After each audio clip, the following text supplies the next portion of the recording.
Every 2 years, alumni are inducted into the Martin-Gatton College of Agriculture, Food, and Environment Hall of Distinguished Alumni. This is the highest honor bestowed by the college. To date, only 68 members have received this distinction. Tonight, they will be joined by 5 outstanding individuals of our alumni family. To celebrate the storied history of this prestigious program, the inductees will each receive a lapel pin along with a plaque to showcase their membership in our Hall of Distinguished Alumni. The first honoree will be inducted tonight is Dr. Audrey Carr. Dr. Carr is a UK graduate holding a BS and an MS in home economic education, as well as an EDD from the UK College of Education. Beginning her career as a home economics teacher, she later worked in various roles in the Kentucky Department of Education, including Director of Secondary Vocational Educational Programs, Associate Superintendent for Vocational Education, Director of Professional Development, and Kentucky's Deputy Commissioner for Adult and Technical Education. She then served as Legislative Analyst with the Kentucky Legislative Research Commission. Dr. Carr has also served as the President of the College of HES Alumni Association and spearheaded efforts to establish an endowed professorship. She was a 2002-2003 inductee into the UK HES Hall of Fame. Please turn your attention to the screens to hear Dr. Audrey Carr's remarks. Well, thank you. I was shocked when I received the letter that I was going to be inducted into the Hall of Distinguished Alumni. I didn't even know I was being considered. I am very privileged to share this with the other inductees.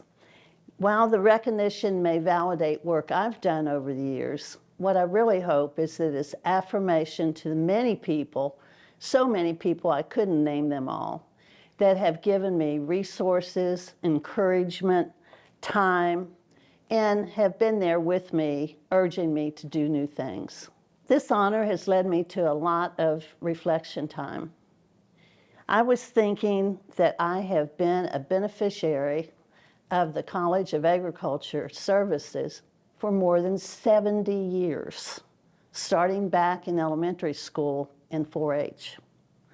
Family members have also benefited from the college. My husband, nephew, and twin great-nephews are graduates of the college, and my son, daughter, daughter-in-law, and great-niece are graduates of the university.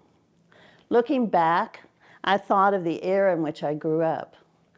In the early 50s, think about it. The country was rebounding from World War II and the Korean War. Suburbs were growing. College attendance was low, particularly for women. Some of us thought black and white TV and transistor radios and electrical appliances were really a luxury. Conformity and conservatism were the standard, but things were quickly changing. The space age began with the launch of Sputnik in 1957. Agriculture Extension Services, and particularly 4-H, were important to me to enhance my secondary education program in high school.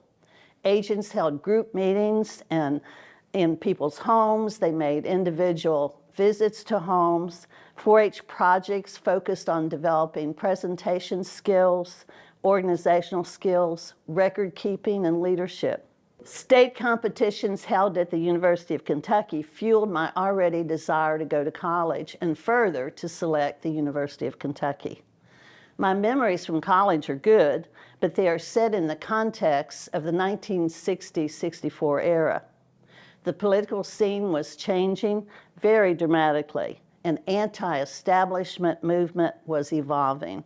John F. Kennedy, who visited our campus, was elected president in 1960 and assassinated sadly in 1963. The Cuban Missile Crisis in 1962 was an indication that we were close to a nuclear war. Residents built bomb shelters. In fact, there was a bomb shelter built in the president's home on the UK campus. Tensions in Vietnam escalated, and the civil rights movement was just taking hold.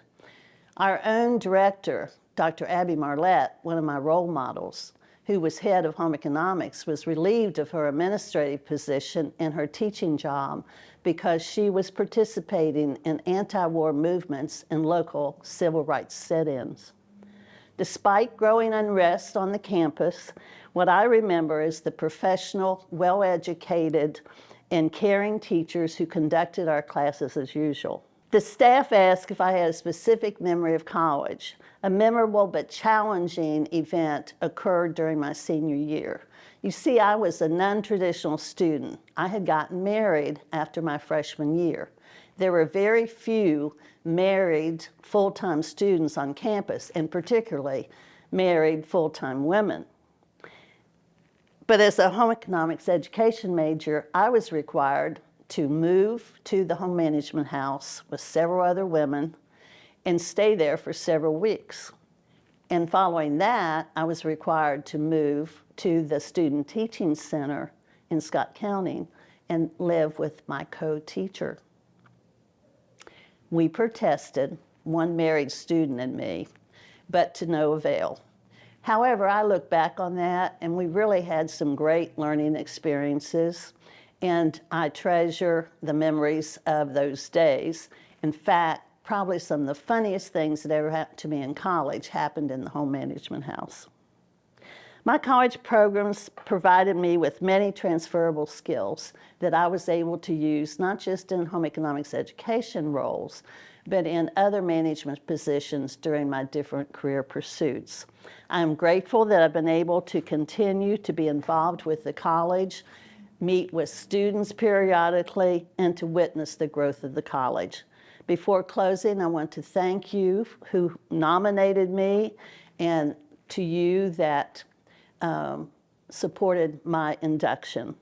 But I also want to thank my son, Tom, and my daughter, Julia Ann, for all of the sacrifices they made throughout my career. Thank you.